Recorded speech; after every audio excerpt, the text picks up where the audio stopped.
শুধুমাত্র একটা জিপিএ 5 অথবা ক্লাসে ফার্স্ট হওয়া আপনার সন্তানকে কি ভালো মানুষ অথবা সফল লিডার হিসেবে তৈরি করতে পারবে? শুধু আইকিউ না, আজকের পৃথিবীতে টিকে থাকতে প্রয়োজন ইমোশনাল ইন্টেলিজেন্স বা ইকিউ। এর মানে নিজের অনুভূতিকে বোঝা আর আরেকজনের অনুভূতিকে সম্মান জানানো। গুফি রিয়াই সিরিজ ঠিক এই কাজটাই করে। ছোট ছোট গল্প দিয়েই শিশুরা শেখে সহমর্মিতা, আত্মবিশ্বাস আর সঠিক সিদ্ধান্ত নেওয়ার ক্ষমতা। এই সিরিজে আছে 5টি বই আর প্রতিটি গল্পের আছে দারুণ কিছু লাইফ লেসন।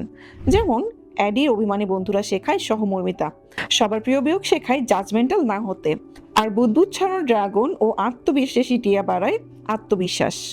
এর প্রতিটা পাতায় আছে অসাধারণ সব ইলাস্ট্রেশন যা বাচ্চারা দেখলেই ভালোবেসে ফেলবে। আর সবচেয়ে মজার ব্যাপার হলো প্রতিটা বইয়ে আছে কিউআর কোড, যা স্ক্যান করলেই বাচ্চারা ভিডিওতে গল্প দেখতে আর শুনতে পারবে। যারা এখনো রিডিং পড়তে শেখেনি বা ইংলিশ মিডিয়ামের শিক্ষার্থীদের জন্য বাংলা শেখাটা হবে সহজ আর মজার। আমার প্রিয় এপিথোপিক বইটা কোথায়? এই যে তোমার পছন্দের ইআই সিরিজ। আপনার সন্তানের সুন্দর ভবিষ্যৎ নিশ্চিত করতে আজই অর্ডার করুন গুফি রিয়াই সিরিজ।